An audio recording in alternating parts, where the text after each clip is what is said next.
Olá, estamos de volta aqui no Doses Milionárias, no Espaço Gerontologia Prática. Hoje falando sobre um tema bem interessante, gente, que é a conexão emocional que a gente desenvolve com a nossa casa.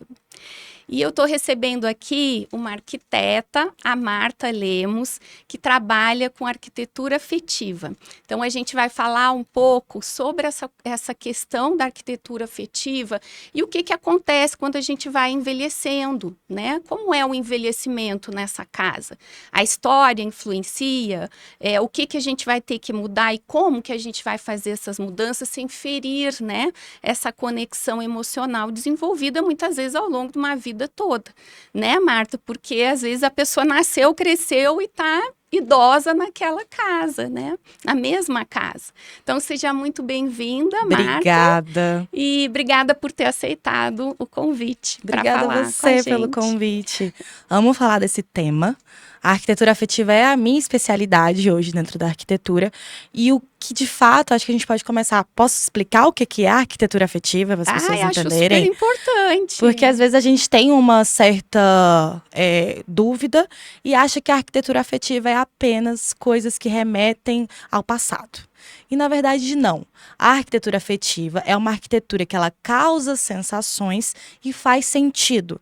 Então, o que é fazer sentido? Dentro dessa visão do envelhecimento, seria uma casa que está adequada para receber essa pessoa. Então isso faz total sentido, seja ali na segurança, seja no aspecto emocional, psicológico, para poder receber essa pessoa.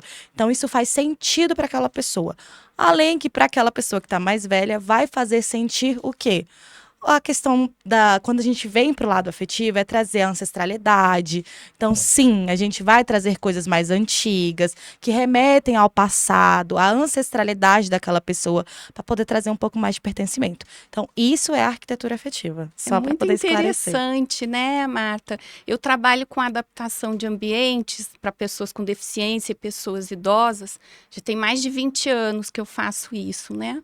E sempre buscando segurança, conforto, funcionalidade. Porque também quando as pessoas falam de adaptação de ambiente, elas acham que é só para prevenir queda, para prevenir acidente. Sim. E não é, é uma adaptação de ambiente super casa com a arquitetura afetiva, porque você faz uma adaptação, mas você não pode tirar o sentido que aquele ambiente faz para a pessoa, né? Claro. E às vezes você tem que tirar o idoso daquela casa e levar para outra casa. E como Exatamente. que você vai fazer essa casa fazer sentido para ele, né? Num momento que às vezes até emocionalmente é de perda, né, Marta? Então esse tema é super relevante. Totalmente. Então, inclusive tem algumas pesquisas que dizem que nos próximos anos nós estaremos convivendo com mais de 3 gerações no mesmo espaço. Então aí a gente tem a sociedade, ela está envelhecendo, então a gente tem um aumento das pessoas mais velhas, né? Tô focando mais no envelhecimento, né? Mas claro que para as pessoas com qualquer mobilidade reduzida, a questão da segurança, enfim, vale super. Mas em relação ao envelhecimento em si, a gente precisa entender que essa casa, ela precisa ter essas 3 gerações envoltas. Então tem criança, tem jovem, tem adolescente e tem uma pessoa mais velha. Então, como adaptar a casa para que de fato ela faça sentido para todo mundo, tenha segurança, tenha privacidade para poder adequar aí todo mundo. Então, Atenda todas as necessidades, exatamente, né, Marta? exatamente. Eu, vez por outra, eu atendo idosos que moram em casas grandes. E geralmente é isso mesmo que acontece. A gente está tendo um fenômeno agora associado ao envelhecimento, que é mesmo esse entrecruzamento de gerações. Porque antes as pessoas morriam mais cedo. Então, hoje, como as pessoas vivem muito, você tem, às vezes, o bebê, a filha, a avó do bebê, a bisavó do bebê. Então, assim, são várias gerações convivendo. E às vezes, né, eu pego uma casa maior e tal, e que alguém teve que acolher um idoso que estava morando sozinho, às vezes não podia mais morar Sim. sozinho. Um caso bem interessante que eu atendi no Lago Norte foi exatamente isso. A filha separou, o casamento não deu certo, ela voltou para casa dos pais com um bebê de 1 ano de idade, que deixa todos os brinquedos espalhados pela casa, né? Não sei se você tem filhos, mas Tem eu uma tenho. de 3. Então você sabe como é que é. Sei E ao bem. mesmo tempo eles tiveram que acolher a mãe da senhora, a mãe a bisavó do bebê, né? Então, que era uma senhora de 90 anos e que não podia de jeito nenhum tropeçar naqueles brinquedos. E aí você vê várias coisas, né, emocionais interferindo aí na construção desse ambiente, né? É uma recém-mãe, né, que está aprendendo a ser mãe, que é quando a gente tem o primeiro filho, não vem com cartilha, né? A gente está aprendendo a lidar com isso. E a gente tem uma idosa que está aprendendo a viver numa outra casa, num outro contexto, porque ela antes morava com o marido, ficou viúva e era só ela e o marido há muitos anos sozinhos no apartamento. Aí você vê um casal de meia idade lidando com um neto novo e com uma pessoa idosa. E aí você tem que pensar na segurança do bebê, na segurança do idoso. E assim, acabou que virou um projeto muito grande. Eu chamei um arquiteto amigo para a gente fazer junto, porque tinha muita coisa, a gente teve que mudar piso, tinha muita coisa para fazer. Mas é bem isso que você está falando mesmo. E o envelhecimento da população tá aí batendo na nossa porta, né? Exatamente. Eu vejo assim que um dos fatores que a arquitetura afetiva, para eu fazê-la, eu tenho aí duas pós-graduação, né? Que é uma em psicoarquitetura e uma em neuroarquitetura. Porque assim, como eu descubro o que faz sentido para aquelas pessoas? Tem uma aguinha aí. Ai, obrigada. Eu preciso analisar você não somente no seu lado emocional, mas também no seu lado aí biológico, que aí a gente entra a segurança. Então, um dos fatores, por exemplo, do lado biológico, em relação à neuroarquitetura e à psicoarquitetura, é, por exemplo, que os ambientes tenham menos arestas. Não só por conta da segurança que a gente pode bater, mas o nosso inconsciente, ele já determina que aquele lugar vai nos machucar. E a gente já entra nesse ambiente apreensivo. Então, se a gente tem, já não se sente mais seguro.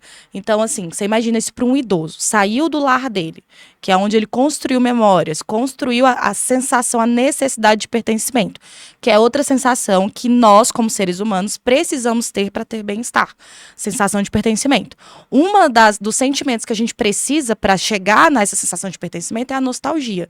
Então, por isso que muitas vezes as pessoas mais velhas, ela tem várias fotos. Toda vez que a gente chega na casa de uma pessoa mais velha, qual a primeira coisa que ela vai fazer? Vai abrir o álbum de fotos, vai contar sobre a história dela, porque aquilo ali, para ela, traz uma sensação de pertencimento do tipo, tá aqui a minha história, vou compartilhar com você. Então, é extremamente necessário a gente ter essa questão de diminuir arestas. A neuroarquitetura, ela fala disso o tempo inteiro, para a gente diminuir essa sensação de quando a gente chegar no ambiente, já ser um ambiente em que nos deixa apreensivo. Então, a gente já tira isso, ajuda na segurança de uma criança que está convivendo, né, co-vivendo, digamos assim, com aquela pessoa mais velha. E não só isso, mas para todo mundo. Então, a gente traz mais segurança, assim, na prática, porque não tem uma quina, e também nessa questão mais inconsciente, nessa questão mais psicológica. E eu acho que é extremamente importante a gente trazer esse tema, né, não só em relação ao envelhecimento, mas como essa arquitetura que ela causa mais sensações e faz mais sentido, é mais importante, até porque hoje, no áudio que você me mandou explicando o que você queria, eu achei muito interessante você falar assim, eu fui numa casa de uma pessoa, e essa pessoa, ela é cheia de história. Na casa dela tinha um monte de pratos que ela trouxe de viagens, só que você via a arquitetura da casa não combinava com aquela pessoa. E inconscientemente, por mais que ela tenha uma casa linda, ela quer se desfazer da casa. Ela não se sente porque bem não na se casa. conecta com a casa. Então, assim, eu achei isso, assim, de uma riqueza de pensamento, que é isso que eu defendo, então, achei incrível. Parabéns pelo pensamento. Ai, obrigada. É interessante, né, Marta? Eu trabalho há muitos anos, né, como ergonomista, então, história para contar não me falta. Eu já adaptei apartamento, kitnet, casa gigante, casa pequena, casa de sítio, casa de praia, de tudo. E cada casa, ela traz um contexto, né? Sim. E essa coisa de você, às vezes, se ligar nessa coisa do design da moda, né? Às vezes não é isso que vai acolher, porque a gente precisa, né, Marta? A vida é estressante, todo mundo tem problemas, mesmo os idosos que já não trabalham fora, mas eles têm médico para ir, eles têm fisioterapeuta, eles saem de casa, eles têm compromissos. E aí, quando a gente chega em casa, o que que a gente quer? É essa sensação de pertencimento que você está falando. Pronto, fechei aqui minha porta, aqui é meu mundinho, aqui sou eu comigo mesma aqui. Então, como que você vai fazer uma casa, né? Essa história é muito interessante. Como que você vai fazer uma casa toda numa pegada moderna, toda em bloco, toda cinza, branca e preta, para uma pessoa que gosta de azulejo hidráulico, de pendurar pratinho de recordação na parede, de usar toalha florida na mesa. Então, assim, aquilo não era ela. E aí ela voltou para casa, ela tinha uma casa em Pirenópolis, ela voltou para sua casa de Pirenópolis, que era estilo casa de sítio, que era o estilo dela. Fazia sentido para ela. E ela quis vender a casa dela, né? E assim, foi uma pena, porque quando eu a conheci, ela tinha me falado que tinham sido 3 anos de obra. E aí eu fico pensando assim, na falta de sensibilidade do profissional, né, Marta? Exatamente. Que como que o profissional que fez o projeto não entrevistou esse cliente, né? E aí, na verdade, assim, é o que mais acontece. De profissionais, eu até brinco com os meus clientes que eu não faço arquitetura arbitrária. Não é sobre mim, não é um showroom, não é uma vitrine, é sobre ele. Essa casa, ela precisa ser uma extensão de quem essa pessoa é. Então, eu até brinco e falo assim, né? Dentro do meu processo de projeto, tem uma parte que se chama psicobriefing, que é o momento em que eu vou entrevistar o meu cliente. E eu brinco, eu falo, gente, não é uma entrevista, é quase uma sessão de terapia. Porque eu vou conhecer o meu cliente. Eu pergunto assim, como era seu quarto quando você era criança? Como é que era? O que você gosta? Qual é o ambiente que você mais gosta hoje em Brasília, se você fosse citar um restaurante que você se sente assim, confortável? Então, essas nuances que fazem a gente tomar decisões dentro projetuais, né, para aquela residência, para aquele lar, eu nem falo residência, mas um lar. Porque um lar, ele é composto não só por escolhas decorativas, mas pelas aquelas histórias que são contadas. Sem Eu até dúvida. brinco que não tem feio ou bonito, tem aquilo que faz sentido para você. Claro que a gente vai trazer a estética, é a minha profissão, né? Tentar trabalhar ali com não só a estética, a funcionalidade, tudo certinho, mas eu sempre falo assim, no final, quem vai morar, quem vai voltar todo dia para essa casa é você, não sou eu. Então tem que fazer sentido para você e não para mim. E nisso, o pessoal fala, mas aí talvez você não tenha esteticamente falando uma coisa bonita. Até trazendo acessibilidade, por exemplo. Não, vai ficar lá aquelas barras de apoio, vai ficar um banheiro ridículo. Não, gente, eu acredito muito que quando a gente junta a minha linha autoral, a minha veia artística, com a história daquele cliente, com a técnica que a gente tem algo muito mais inovador, muito mais exclusivo e algo que realmente faz sentido para aquela pessoa. Então, não é só juntar o que faz sentido para ela, mas junta a estética, a expertise. Várias frentes, que a arquitetura, ela é uma frente extremamente interdisciplinar, que junta vários profissionais. Tá dentro das ciências sociais, exatamente, né? totalmente. Esses dias alguém me perguntou isso, mas a arquitetura é ciência exata, é matemática? Não, é social. Arquitetura é uma ciência social, porque né, envolve essa parte psicossocial. Totalmente, até a questão de como você mora, né? A sociedade, ela mudou a forma de morar no decorrer do tempo. Então, inclusive, essa expressão mais minimalista que você cita, de uma casa mais blocada, né? Que a gente brinca que é caixa de sapato, sabe? Eu adoro. É também uma expressão, né? É também aí um resultado social. Então a gente vem aí depois da Revolução Industrial, olhando a casa como algo extremamente funcional. É para residir, é para morar, é segurança, é para se esconder. E aí quando a gente olha esse espaço no tempo em que a gente olha a casa apenas como um lugar seguro, a gente perde essa noção de trazer o ladrilho hidráulico, de trazer o pratinho, a mesa florida, essas coisas que até então a gente só estava olhando a casa como um lugar para a gente dormir. Hoje, graças a Deus, hoje já tem muitos profissionais como você, assim como eu, como várias outras pessoas que eu me identifico, que está trazendo essa relação com a casa novamente como um lugar que tem que ser a minha extensão, um lugar que eu tenho que voltar e tenho que me sentir, né, bem, tem que trazer aconchego para mim, e não só um lugar onde que eu tenho que me refugiar do mundo em forma de segurança, né, que é uma coisa que vem da Revolução Industrial. Então, enfim. É uma ciência muito próxima da minha ciência, minha área de pesquisa, que é a ergonomia, porque a ergonomia fala sobre isso, né? A interação do seu corpo, da sua mente, do seu psicológico, Com o de espaço, você com o espaço onde você vive, como esse espaço responde a você e como você responde a esse espaço. Então, eu sempre falo para os meus alunos, gente, a ergonomia é mão dupla. Tem cliente, e é uma coisa que, quando é bem feita, ela é muito personalizada. Porque tem um cliente que, às vezes, você vai colocar determinada cadeira de escritório ou uma cadeira de alimentação, que biomecanicamente você acha que vai ser melhor para ele, mas ele não gostou. Né? Eu, por exemplo, sou super chata com poltrona de dirigir, com um assento de carro, né? Então, assim, as pessoas, elas têm as particularidades delas, né? Então, dentro do ambiente todo tem que ser assim. E hoje a tecnologia assistiva, ela permite a gente personalizar muito, né? Sim. Antigamente tinha muito essa história aí. Eu chegava lá na casa, a pessoa já olhava para mim, ih, é aquela moça que vem aqui tirar meu tapete persa, botar aquelas barras de apoio cromado, horrorosa, né? E hoje a gente tem barra de apoio preta, dourada, rosé. A gente inventa, porque a gente tem recursos hoje com esse pessoal que trabalha com ferro, com corte a laser, 3D. A gente inventa umas barras de apoio que não parecem barras de apoio, né? Então, hoje a gente tem muito recurso. E isso também foi vindo, como você disse, né? Com esse caminhar evolutivo do morar, que precisa ser muito prático, né? Porque hoje a gente também não tem mais tanta gente para nos ajudar em casa, né?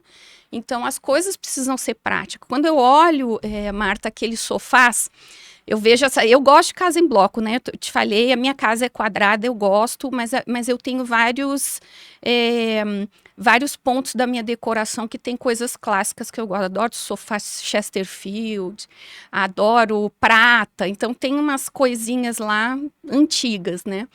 E eu acho que fica legal quando você mescla, porque fica minimalista, mas fica você aqui, né? E aí hoje você tem esses recursos todos, você não tinha antigamente. Isso é muito legal. Eu até falo que eu sou uma pessoa que eu não demonizo nenhum tipo de estilo. Pra mim, o que importa é você, né? Igual a pessoa, é tendência, eu vou colocar tendência. Essa tendência é você? Igual o Boicerri. Boicerri virou uma tendência. Mas é um aspecto clássico. Bem clássico. Tá, você quer colocar porque você gosta do clássico ou porque tá na moda. Então, não sou contra casas blocos ou até o minimalismo. Inclusive, é um estilo que, particularmente, Marta falando, eu gosto, né? Do japandi ali, de uma coisa menos é mais. É um estilo que eu gosto. Mas, como você falou... Acho que porque a gente tem uma vida corrida, então tudo que é mais prático, exatamente, né? Pra gente é melhor. E fala sobre nós, assim. Eu me visto assim, eu sou assim. Agora, diferente da sua amiga, que era cheia do pano de mesa florista. É uma cozinheira, é a história dela. Cozinhar, né? Então, para ela tinha que ter o azulejinho, tinha que ser. É lindo, é igual eu falo, né? Teve um professor que eu tive. Eu lembro do sofá da sala. Ai, desculpa te interromper. Que isso? Mas eu tava falando do sofá, porque o sofá da sala era aquele sofá quadrado de madeira, todo duro, com as almofadas. Ele é um sofá muito lindo, mas ele não é um sofá funcional para uma pessoa com mais de 60 anos, por exemplo. é muito desconfortável, né? E às vezes ela não consegue encontrar ali um meio de sentar. E assim, então, até essa questão do ser funcional e do estimular a mobilidade do residente ali da casa, você tem que pensar, né? Você tem que fazer a pessoa rodar naquele espaço e se sentir acolhida em todos os espaços, né? Eu falo que quando a gente vai porque assim, muitas pessoas elas entendem a arquitetura apenas como um desenho. E, na verdade, quando a gente pega para fazer um projeto, como você mesma falou e citou, do nível de personalização que tem, né? Então, quando a gente pega para fazer um projeto, um dos itens que a gente aprende na faculdade é que uma bancada ela tem que ter 90 centímetros de altura. Tem as regras ergonômicas, né? Que a gente. As regras padronizadas. Aí eu brinco e falo, gente, dentro de um lar onde existem várias pessoas completamente diferentes, é padrão para quem? Né? O 90 centímetros de altura é para quem? Quanto de altura essa pessoa tem? Né? É um idoso que está ali? Será que 90 centímetros é o ideal? Será que um sofá ou uma cama? Vamos para a cama, que eu acho que hoje em dia tem muitas camas muito altas, né? Box, que elas ficam ali com 65. Tem cama 70 acabada com até. 70 centímetros de altura. Para um idoso subir é terrível, até mesmo para ele cair, assim. Não é o tipo, não é ideal. Então, até nisso, quando a gente vai fazer arquitetura, quando de fato a gente pensa no ser humano como personagem principal da sua casa, a gente vai ver quanto que você calça, qual a sua altura, né? Para a gente pensar exatamente, definir essas alturas, não baseado apenas na padronização, que é importante a gente entender a padronização, mas olhar, sim, o ser humano de uma forma extremamente personalizável. Então, o seu trabalho incrível, porque realmente, às vezes, a gente, como arquiteto, acaba passando, né, e não vê esses pormenores que são tão pormenores, são tão detalhes. É muito detalhe. E é por isso que eu defendo muito a compatibilização de projetos, né? O trabalho Cada um na sua interdisciplinar, área, né? exatamente. Porque você é especialista nisso, eu sou especialista em outra coisa. Se a gente junta, pronto, a gente cria algo realmente único e exclusivo para aquela pessoa e que vá atendê-la, né?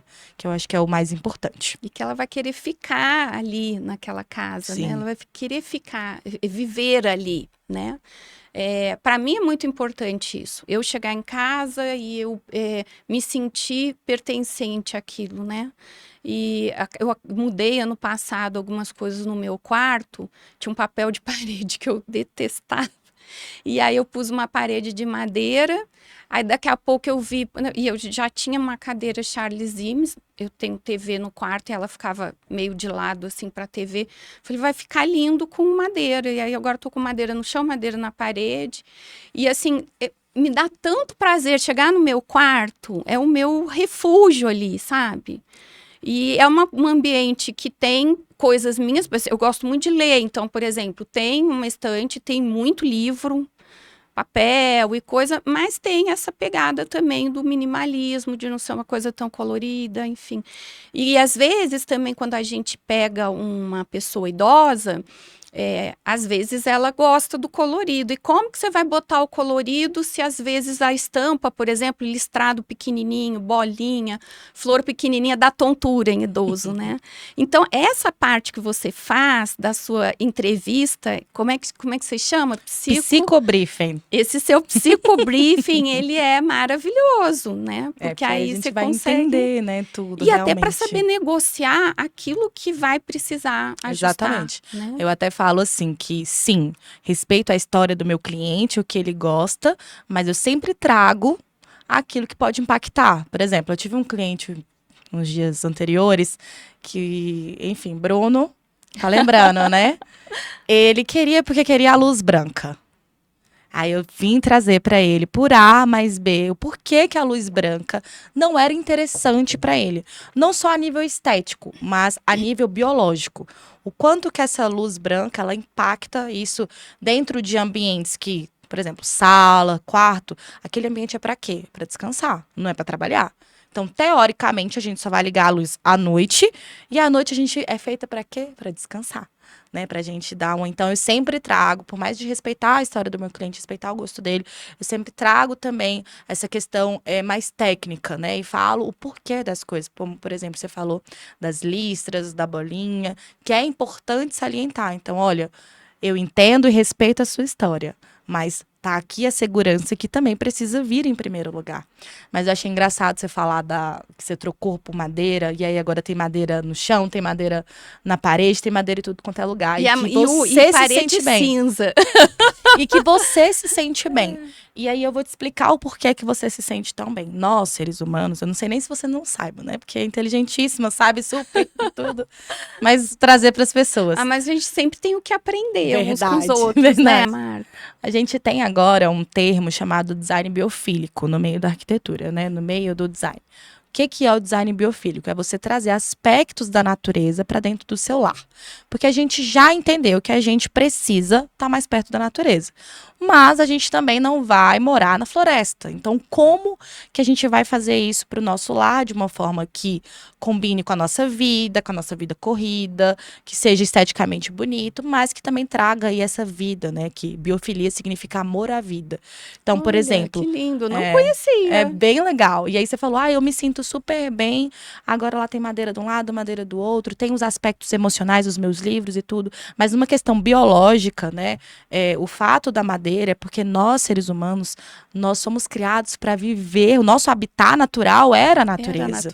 Então, por que a gente, quando tem contato com madeira, quando a gente tem contato, quando a gente escuta uma aguinha, quando a gente tem esse contato com a natureza, ainda que de forma inconsciente, a gente se sente super bem. Às vezes a gente está aqui conversando e fala, nossa, como eu queria uma praia. Sabe por que você quer uma praia? Porque é o seu corpo desejando, ansiando por contato com a natureza. Então, quando você coloca na sua casa uma parede de madeira, um chão de madeira, que não só visualmente você está tendo esse contato, né, com a madeira, que é algo extremamente natural, mas o seu tato, né, todos os seus 5 sentidos estão ali envoltos naquilo, assim, é batata, você vai se sentir bem, ainda que você não saiba a motivação, mas você vai se sentir bem. Então, a biofilia é isso, o design biofílico é incrível, tá? Muito não é trazer só planta para dentro, mas é questão de textura, então é questão de formas. Um dos motivos também pra gente não usar, não tem ângulo de 90 graus da natureza. Pois é, isso são daí é uma briga minha também. Por que as pessoas fazem mesa com quina? Eu não, assim, só se a pessoa pedir muito. Mas ainda que seja retangular, eu dou aquela bauladinha, sabe? Não só por conta, como você pensa na questão da segurança, sim. na segurança prática. Eu já penso até no inconsciente. Do tipo, a pessoa vai chegar aqui, ela vai se sentir mais apreensiva, ainda que ela nem saiba o que está acontecendo. Mas ela fica assim, meu Deus. Porque as amígdalas corticais estão aqui, ó. Você pode se machucar a qualquer momento. Fica aí atento. Então, assim, aqui se a gente for falar sobre todos os temas que envolvem arquitetura afetiva, design biofílico, neuroarquitetura, psicoarquitetura, a gente vai aí até amanhã. E o que te motivou, Marta, a ir para essa área da arquitetura? Conta um pouquinho da sua história pra gente. Então, eu sou uma pessoa, eu brinco que eu sou uma pessoa que eu preciso ver sentido em tudo que eu faço. Senão eu fico assim, mas eu tô fazendo isso por quê? Então, quando eu me formo na arquitetura, né? Eu sempre quis ser arquiteta, sempre. E aí eu me formo na arquitetura. Dentro do curso, eu me apaixonei pelo urbanismo, porque eu achava que o urbanismo ele tinha um impacto na sociedade maior do que a arquitetura. Então, a gente vai ver como as cidades se formam, o quanto que é necessário, por exemplo, você ter acesso a lazer, você ter acesso à segurança, tudo isso é dentro do urbanismo. Até mesmo onde a gente vai colocar a via principal, isso impacta na sua segurança. Então, o urbanismo ele tinha esse papel na minha vida, de trazer sentido. Só que quando a gente forma, e aí a gente vê que talvez a gente não consiga ir por essa linha profissional, eu fui pro lado da arquitetura. E eu ficava assim, mas fazer arquitetura só por fazer, só porque é bonito, eu não consigo explicar pro meu cliente, assim, eu vou colocar essa mesa só porque ela é bonita.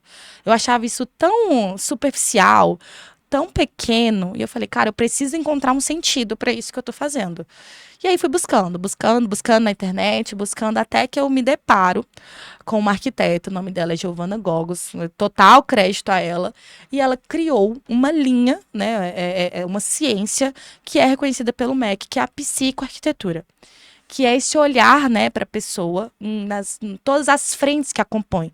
Seja a frente biológica, que a gente vai tratar essa questão das arestas, da ergonomia, da luz, da cor, né, que a cor impacta na nossa vida, mas a gente também vai olhar o lado social, da onde você vem, como você falou, essa pessoa, ela é cozinheira, a sua amiga, ela era cozinheira, ela gostava de viajar, ela gostava de flor, esse é o aspecto social dela, que é da onde ela vem, a história dela.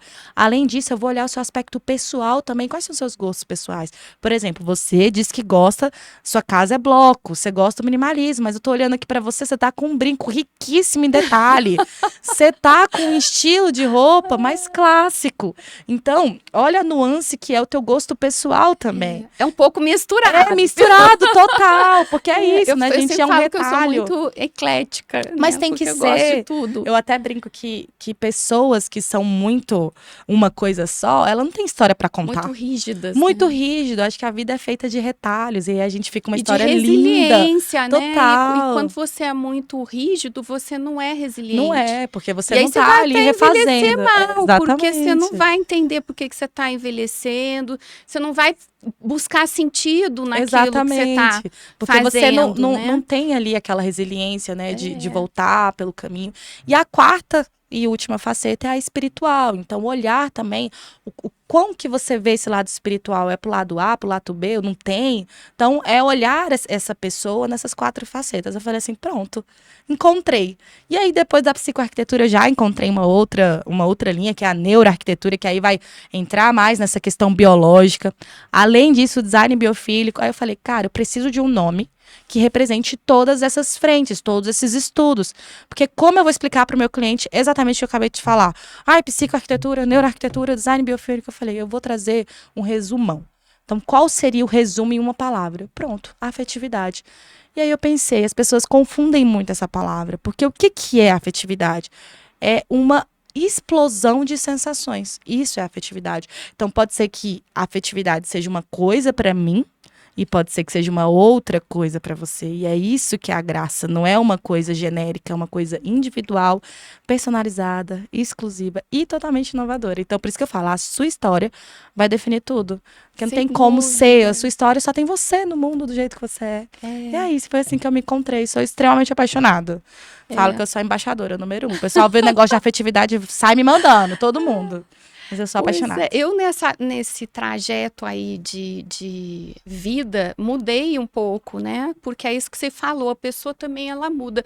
Por isso que eu falo tanto de resiliência lá no meu Instagram, e falo em podcast e tal, porque a vida, ela vai mudando no seu processo de maturidade, você vai amadurecendo, a gente começa a envelhecer por volta dos 30 anos. Então, assim, a gente atinge a nossa capacidade de ser adulto, digamos assim, de desenvolvimento aos 30 anos de idade, por volta dos 30 anos de idade. Depois você começa a envelhecer, ou seja, você começa a ter uma perda de células mais acelerada, e aí você vai gradualmente envelhecendo. Eu já tô sentindo, tô com 32. Não, você tá novinha aí. Eu falo assim, eu sei que eu comecei a envelhecer com 30, mas eu só comecei a sentir com 40. Mas enfim, hoje a gente consegue, né, driblar por conta de ter bons hábitos alimentares, atividade física e sentir isso mais tarde. Mas esse tempo ele vai passando. Quando esse tempo passa, coisas acontecem. Né? Então você casa, às vezes tem gente que casa e descasa, tem gente que tem filho, tem gente que não tem filho, tem quem tem que acolher o pai ou a sogra, né? Às vezes tem uma pessoa que teve um filho com deficiência, que ninguém espera ter um filho com deficiência, né? Mas pode acontecer. Então, assim, ao longo desse trajeto de maturidade até o fim da nossa vida, tudo muda. Então, a gente acaba mudando, né? A gente Sim. acaba mudando. Então eu falo assim que a minha vida ela foi me levando gradualmente a querer ter menos coisas em casa, porque outras coisas aconteceram na minha vida que me deixaram com menos tempo para ficar lá limpando objeto de decoração. Então as coisas vão gradualmente ficando mais simples. E quando eu explico isso às vezes para os idosos, né?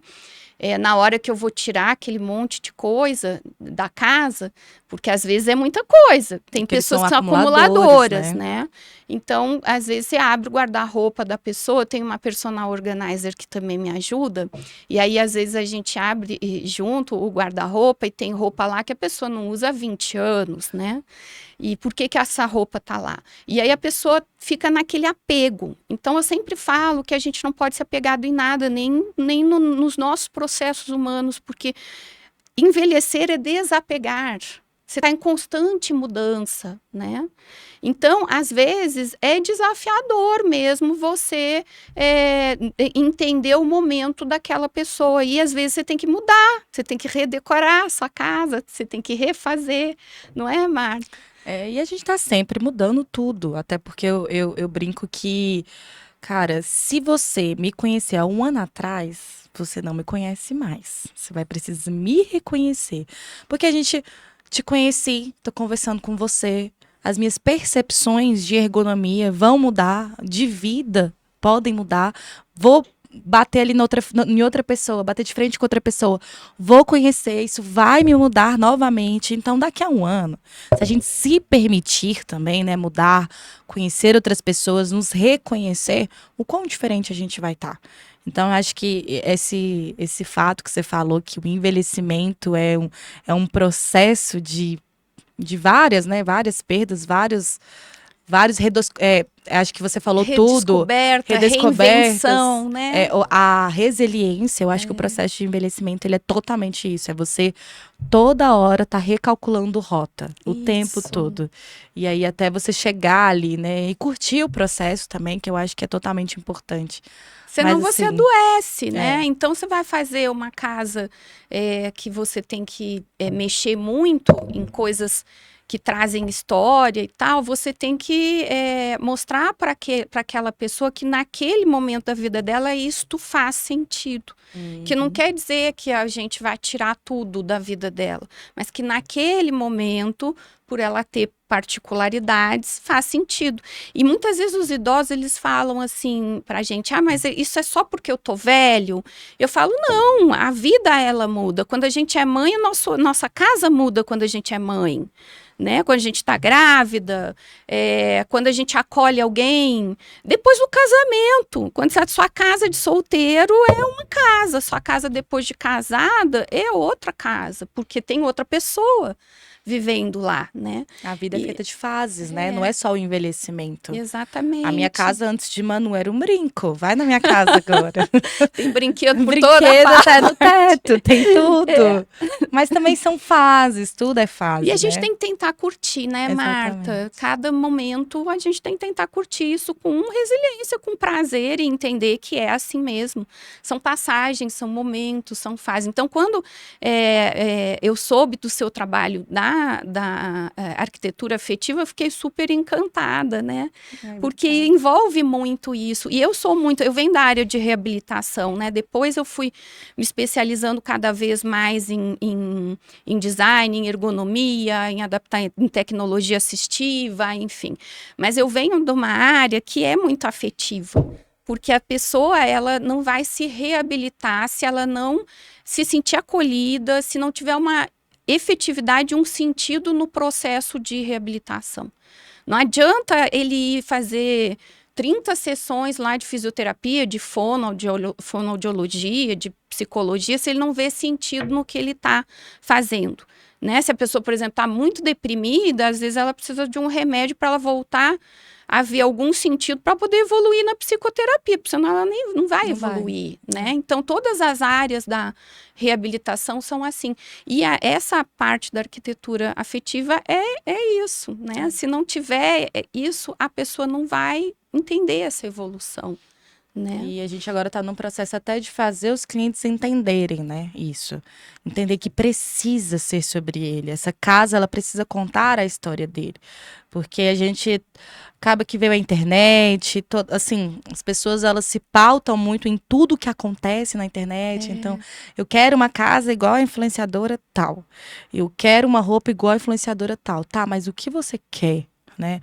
Qual é a sua verdadeira história, né? O que de fato vai fazer você se sentir bem, e não só o que você acha que está se sentindo bem, mas de fato vai fazer. Então, eu acho que a gente tem que pensar assim, pensar não só no que faz sentido agora, mas pensar a longo prazo, Sim. principalmente, que esse ponto que, inclusive, eu comecei hoje uma discussão no meu Instagram, que eu faço vários storytelling, né? Eu começo falando assim, e perguntei bem assim para os meus seguidores: a casa de vocês, se hoje vocês precisam receber o pai, a avó, quem quer que seja, ou até mesmo para o seu envelhecimento, ela está preparada? E eu nem falo de envelhecimento, mas de uma mobilidade reduzida. Quebrei a perna, preciso andar Tô de cadeira de rodas. grávida. Tô Tem um bebê grávida. com carrinho de bebê. Tem um carrinho de bebê. Então, assim, não é só questão de envelhecimento. Não é Mas estereotipado não como as pessoas é, acham que é, né? exatamente. As pessoas têm essa ideia estereotipada da acessibilidade, que é de achar que é só porque envelheceu, Sim. Ou porque é né? Ou porque tem deficiente uma físico. deficiência, né? E não é E para não todo é. mundo. É a questão de mobilidade reduzida, seja se você tá grávida, se você tá com carrinho de bebê, enfim. Tem diversas situações que precisa desse cuidado. Então eu perguntei para os meus seguidores: está preparado? A maioria, acho que não. Acho que não. Então vamos pensar sobre isso, porque realmente é uma coisa. E aí o próximo fato foi que eu falei que nos próximos anos a tendência da gente ter várias gerações no mesmo ambiente ali convivendo juntas é grande. E aí o que essa casa precisa ter? Foi a pergunta que eu fiz para eles. O que essa casa precisa ter? Aí eu tive várias respostas. Estava vindo para cá e aí eu olhei uma e achei muito interessante que uma menina respondeu, uma seguidora respondeu assim: uma mesa para reunir toda essa geração. Então, e ele ter uma troca, vivências. Eu falei, nossa, que interessante, que ela não trouxe só um aspecto funcional, mas sim Isso, emocional e isso. psicológico. Porque a Agora, mesa é isso, né? Isso. E o funcional, ele acaba trazendo o psicológico, trazendo o emocional, né? Sim. Porque às vezes a pessoa não tem uma mesa que comporte um número de pessoas residentes na casa.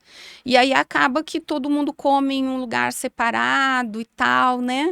E às vezes numa mudança dessas, você ter uma mesa em que vai haver esse momento de reunião dessa família pode ser benéfico para todas as gerações. Totalmente, porque Né? você gera uma conexão, né? E quando você se conecta com a pessoa, você entende o outro, trazendo o entendimento do outro, a convivência melhora. Porque assim, eu tô aqui com a minha avó, não entendo que minha avó não gosta de TV alta. Né? E se a cada momento eu me separo mais da minha avó, vai ficar mais difícil de conseguir entendê-la, né? Sim. Porque entender vem de sair da minha tenda para entrar na tenda do outro, né? Então, o processo de entendimento é esse. Então, enfim, tô lá querendo saber as respostas de todo mundo. Vai lá, comenta, eu quero ver. É isso. Pois é, mas é isso. E assim, eu acho que falta ainda esse olhar para todos, né? Aquela coisa do design universal. Eu estudei muito design universal, estudei com a Silvana Cambiaghi, estudei demais, dei muita aula de design universal. E isso leva um pouco, né, para essa coisa, a intergeracionalidade, ela força você a construir algo que atenderá a todos, né? Isso é muito legal. Hoje eu estava chegando aqui para o podcast, até também postei lá no meu Instagram. Na hora eu vim de Uber, porque se eu vier de carro não vou achar onde estacionar, então eu sou fã de Uber. Aí eu vim de Uber. Desci do Uber, na hora que eu desci do Uber, tava chovendo e a gente tem que subir uns degrauzinhos, né? E aí eu olhei, tinha uma senhorinha, assim, de, sei lá, uns 70 e poucos, 80 talvez. Ela tava um pouco curvadinha, então supõe-se que ela já tivesse uma idade um pouco avançada. Com um guarda-chuva, esperando ali no degrau para descer, ela estava esperando um carro que vinha buscá-la, né? E aí eu perguntei para ela, né, a senhora vai descer essa escada? Porque a escada aqui não tem corrimão, tá errado, né? Deveria ter, mas não tem. Aí ela falou, vou descer. Eu falei, a senhora não viu que ali tem do ladinho, porque do lado tem uma rampa que tá dentro da norma técnica e tem o corrimão, né? E ela falou, não vi, onde, não vi.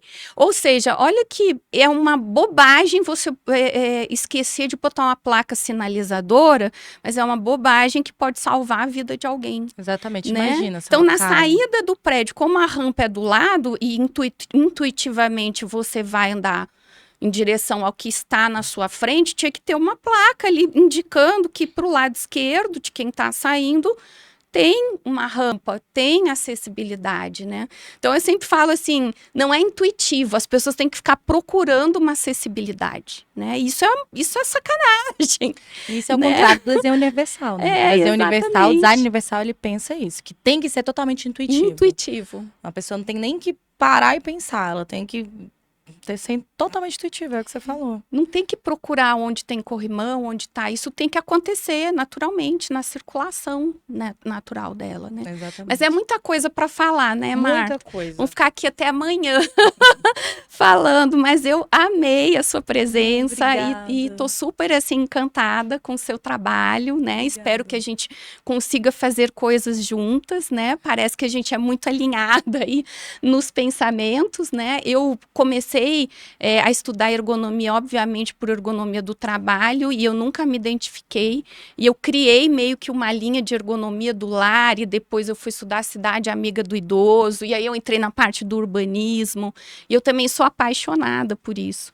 E como interfere, né, Marta? Se as coisas não são intuitivas, automaticamente elas vão excluir alguém.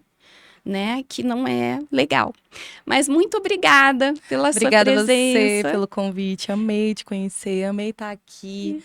E assim, obrigado por ter espaço para falar da arquitetura afetiva, que ainda é um bebê aí sendo falado. O nome afetividade está na moda, mas a arquitetura, assim, sendo feita dessa forma, não está tão na moda ainda. Então, isso que eu adorei, você está inovando, né? Falam que eu inovei com essa história de ergonomia em casa, então você está inovando, é muito legal, parabéns pela inovação. Ai, obrigada, de verdade, obrigada pelo convite, obrigada pelo tempo. Ai, que ótimo. E eu queria que você deixasse seus contatos para quem está nos assistindo. Então, pode falar aí do seu Instagram, de onde que você atende. Então, gente, na verdade, até falei com o pessoal, assim, que eu tô lançando uma nova marca, né? E aí fiquei na dúvida do que, porque eu ainda tô naquele processo de que eu não lancei o nome ainda, eu tô fazendo um mistério. Então, hoje tem o meu Instagram, que é @martalemos, igual meu nome tá escrito. Antigamente eu usava ele, falava sempre de arquitetura lá, mas agora vai ter um novo Instagram, que vai ser do novo escritório, né? Que também vai ser arquitetura afetiva, a especialidade. Mas aí a gente vai soltar dia 18 agora desse mês o nome, o novo Instagram. Mas me seguem lá no meu Instagram, se vocês quiserem entender um pouquinho mais sobre essa questão da arquitetura afetiva. Eu sempre falo, sempre trago insights, sempre explico o que é, mostro na prática, conto a história dos meus clientes, antes e depois, enfim, é tudo isso. Tem algum telefone que você queira deixar? Tem, sim. É o 61 995458239, é o WhatsApp, você vai falar diretamente comigo. Que legal. Eu também tô com Instagram novo, aproveitando, também vou divulgar para você, gente. Tô com Instagram novo, que é um Instagram só voltado para essa parte de ambientes, de design. Eu chamo de design intencional reabilitativo, porque é você mudar a casa para reabilitar a pessoa, para tornar, né, essa mobilidade melhor, essa qualidade de vida melhor, esse conforto emocional melhor. E o Instagram é o @gerontologia prática, tá, gente? Bem como é o nome aqui do nosso espaço, Gerontologia Prática.